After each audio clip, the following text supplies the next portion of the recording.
Somewhere on the internet right now, someone is staring at two basses in two browser tabs. One costs $100, the other costs $10,000, and they are asking the only question that matters and almost never gets an honest answer. What specifically do those other $9,900 actually buy? Not a marketing paragraph, not a feeling. What changes, level by level, in wood, in hands, in hours, in sound? Today we climb the entire ladder, 7 levels, $100 to $10,000, and at every single rung we ask the same brutal question. Is this upgrade something your ears can hear, or only something your eyes can see?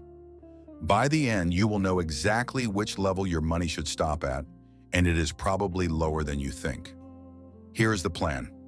7 levels: the $100 floor, the $300 workhorse, the $600 crossing point, the $1,500 professional tier, the $3,000 boutique entry, the $6,000 hand-built instrument, and the $10,000 summit.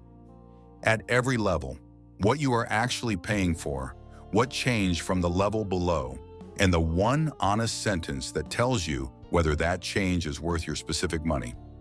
Then at the end, the diminishing returns curve laid out in plain numbers, and the single most important idea in this entire video. The point on that curve where this channel says stop permanently unless a very specific condition applies to you. Stay with me for level 4, the professional tier, because that is where a genuinely surprising thing happens to the curve, and most buying guides never admit it. And keep an ear open for the blind test story at level 6, because it is the most honest thing anyone in the boutique bass world has ever said about their own product. A quick honest note before we start. Nobody paid for this video, no shop, no brand, and every price is a street price you can verify yourself. This video is not anti-expensive bass. Some of the finest instruments on earth live at the top of this ladder, and we say so plainly when we get there. It is a map of where your money buys sound and where it starts buying something else entirely. And because buying right is a method, not a list, the complete buyer's guide, every gold mine and money trap from this channel as one honest map, is linked in the description. Now let's climb. Level 1, $100 the floor. At this price, you are buying the absolute minimum a musical instrument can be: a body, a neck, strings, a pickup, and a jack, assembled at maximum speed with minimum labor. Fret ends are frequently sharp, setup is frequently wrong, tuners frequently slip. This is not a moral failing of anyone, it is simple physics. At $100 after materials, shipping, and margin, there are perhaps 10 to 15 minutes of human quality control per instrument, and a bass needs closer to an hour to leave the factory correct. And yet, in this matters, a $100 bass is not nothing. Set up properly, which our previous episodes covered in detail, it produces real notes, teaches real technique, and has launched thousands of real bass players. The honest sentence for level 1, you are paying for the concept of a bass, and whether it becomes an instrument depends entirely on whether someone puts in the setup work the factory skipped. And here is the one honest exception this channel has said before, and will say again. A used brand name instrument bought at level 1 money, a used Squier, or a used Yamaha discovered through the checklist from our earlier episodes, is a genuinely different purchase from a new no-name bass at the same price, because a real factory already did the level 2 work, and depreciation, not corner cutting, is what brought the price down. Level 2, $300, the workhorse tier, and this is where this channel actually lives most of the time. The jump from level 1 is not cosmetic, it is structural. Quality control that mostly holds instead of mostly hoping, hardware from real component makers instead of the cheapest bidder, necks that are consistently straight instead of occasionally straight, and on the better instruments here, genuine active electronics, a real preamp doing real work. This is Sire and Yamaha territory, the price point our comparisons keep landing on, because the jump from $100 to $300 buys more audible, provable improvement than any other jump on this entire ladder. The honest sentence for level 2, this is the first price where you are reliably buying a musical instrument instead of gambling on one. Concretely, this is the Sire V3, the Yamaha TRBX304, the higher Squier Affinity and Classic Vibe models. Instruments we have named individually across this channel because the pattern repeats. A real factory, real quality control, and a preamp or passive circuit that was actually engineered rather than merely included. Level 3, $600, the crossing point. And here the story gets interesting because this is where diminishing returns first announce themselves. You are paying for better wood selection, meaning the factory can reject more blanks and keep only the straight-grained, well-resonating pieces, nicer finishes, slightly more refined fretwork, and brand names with genuine pedigree entering the conversation. Fender's mainline instruments, better G and L models, higher Ibanez tiers.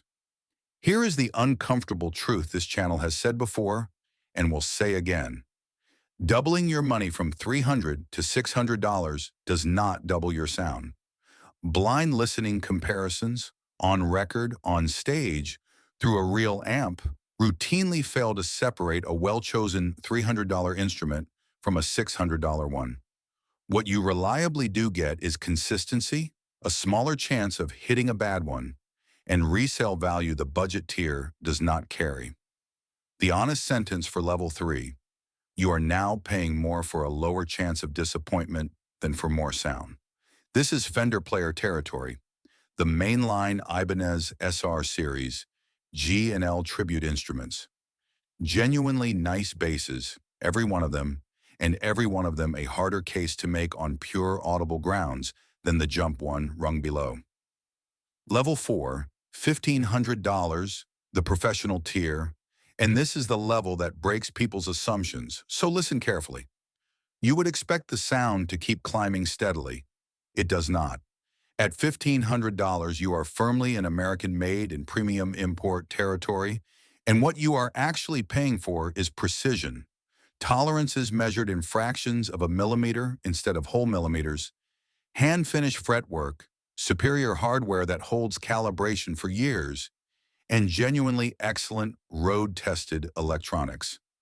Working touring professionals live at this level because reliability, not raw tone, is the product.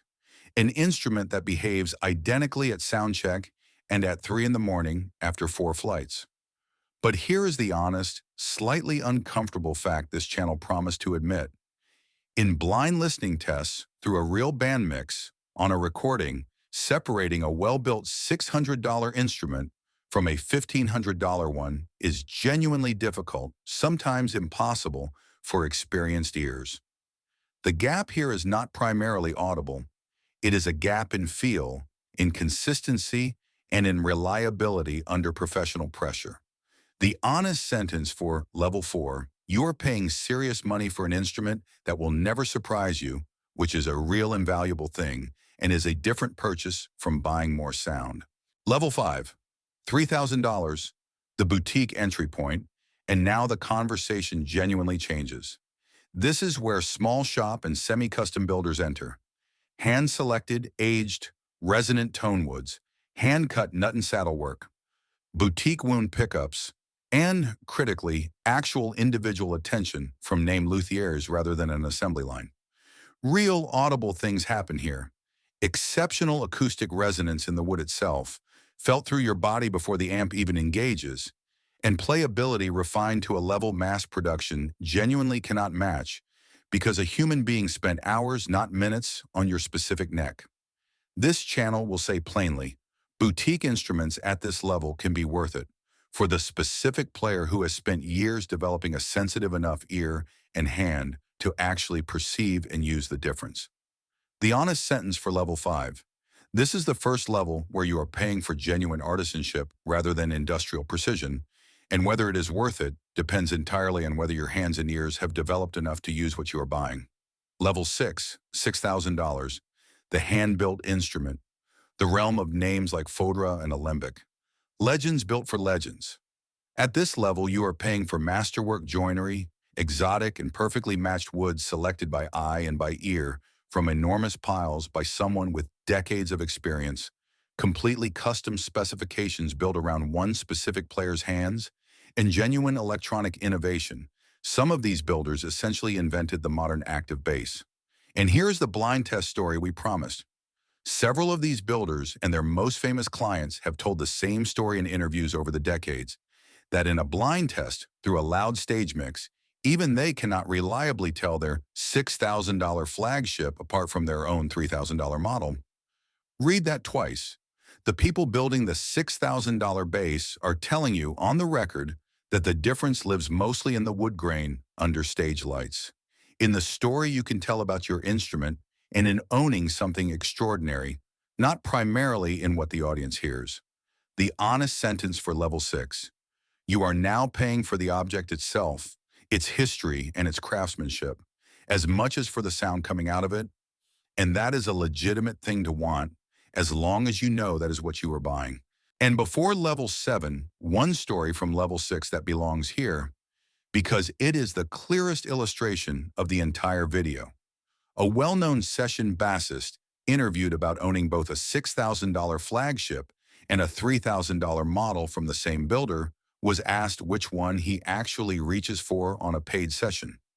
His answer, paraphrased but faithfully, whichever one is closer to the door. Not a joke at his own expense. An honest admission that past a certain rung, the latter stops being about which instrument serves the music better and starts being about which one you feel like carrying that day. That is the entire upper half of this video in one sentence. And level 7, $10,000 and beyond, the Summit, custom shop commissions, one-off masterworks, waiting lists measured in years. At this level, the honest answer is that you are no longer purchasing sound at all. You are commissioning art, purchasing the specific reputation and remaining working hours of one particular human being, and often investing in an object that will hold or gain value the way fine instruments and watches do. Some of these basses are magnificent, genuinely, and deserve every dollar as objects of craft. But if your question at this level is still, will this make me sound better than the touring professional playing a $1,500 instrument? The honest answer, and every serious musician who has ever played both will tell you the same thing, is no. Your hands make that sound. The bass has, at this point, left the conversation about sound entirely and joined the conversation about art and legacy. Now, the curve in plain numbers, because a chart makes the whole video click into place. From $100 to $300, an enormous, easily audible jump in reliability and tone. From $300 to $600, a real but much smaller jump, mostly in consistency. From $600 to $1,500, a jump you can measure with tools, calipers, and tolerances, but rarely hear on a record. From $1,500 to $3,000, the curve genuinely flattens, and what continues to rise is feel and resonance, not projected sound. And from $3,000 upward, the line goes essentially flat for anything a microphone or an audience can detect, while a completely different curve, craftsmanship, provenance, and art keeps climbing steeply, priced accordingly. One more honest number before we get to the verdict, because abstractions do not stick the way a real bill does. Imagine outfitting 10 working bassists for 10 years each. At level 2, $300 apiece, that is $3,000 total, and by every account from touring professionals and session players, indistinguishable results on every recording those 10 players make. At level 4, $1,500 apiece, the same 10 years cost $15,000, 5 times the money, for reliability improvements a microphone will not register and an audience will never mention. That is not a criticism of anyone who owns a $1,500 bass. It is the actual shape of the curve, drawn in real currency instead of adjectives. So here is where this channel says stop, and we mean it as a genuine recommendation, not a hedge. For the overwhelming majority of players, gigging, recording, practicing, teaching, the smart stopping point on this entire ladder is level 2, $300, occasionally stretching to level 3 around $600 if resale value and that lower disappointment margin matter to you. Past that point, you are no longer buying more sound for your money. You are buying feel, reliability under professional pressure, and eventually pure craftsmanship and story, and those are all legitimate things to want. But they are a different purchase, made with a different motive, and you deserve to know exactly which one you are making before you spend the money. The one honest exception, if you can already, blindfolded, tell a $600 instrument from a $1,500 one. By feel alone, your hands have outgrown this channel's default advice, and you already know it. One practical shortcut before the questions, because this channel never leaves a ladder without a way to climb it cheaper. Every level above $300 has a used market equivalent that quietly resets the curve in your favor. A used level 4 instrument, the $1,500 professional tier, routinely trades for $600 to $800 once the first owner has moved on, because these instruments are built to last decades and the depreciation has nothing to do with remaining quality. That means the honest stopping point this video recommends, level 2 or 3 new, can become a level 4 instrument used for the same money if you are willing to do exactly the checks our used bass episode taught. Play every string unplugged, check the neck, verify the electronics. The latter does not just go up in price, it goes sideways into the used market, and sideways is very often the smartest direction to climb. Before we wrap up the 3 questions, Gear Ladder Edition, question 1, can you hear the problem your current level actually has? If you cannot name it in one sentence, the next level up will not fix a fault, because there is no fault, only appetite. Question 2, real fault or sold feeling? Every step past level 3 sells a feeling. Precision, exclusivity, story, and feelings are not free, but they are not sound either, and you deserve to know which one you are buying with each additional $1,000. And question 3, have you done the cheap things first? A $300 bass with a proper setup, fresh strings, and pickup height dialed in will outtone a neglected $3,000 one every single time, on every single stage. So here is the honest verdict. The gear ladder is real, and every rung on it is honestly priced for what it delivers. Sound up to level 3, feel and reliability through level 5, and pure craftsmanship and story from there to the summit. None of those are scams. The only trap is buying the wrong rung for the wrong reason, paying summit prices while asking a base camp question. Know which conversation your money is having, sound, feel, or art, and every dollar you spend on this ladder will be honestly spent. Tell me in the comments, what is the most expensive bass you have ever played? And honestly, could you tell it apart from a good $300 instrument with your eyes closed? And if you own something from level 5 or above, I would genuinely love to hear what made it worth it to you, because that story is worth more than any spec sheet in this video. Everything is linked in the description, including the buyer's guide with the complete map of gold mines and money traps. Subscribe for honest, no-hype truth about bass gear, and I would be genuinely glad to have you along for the ride.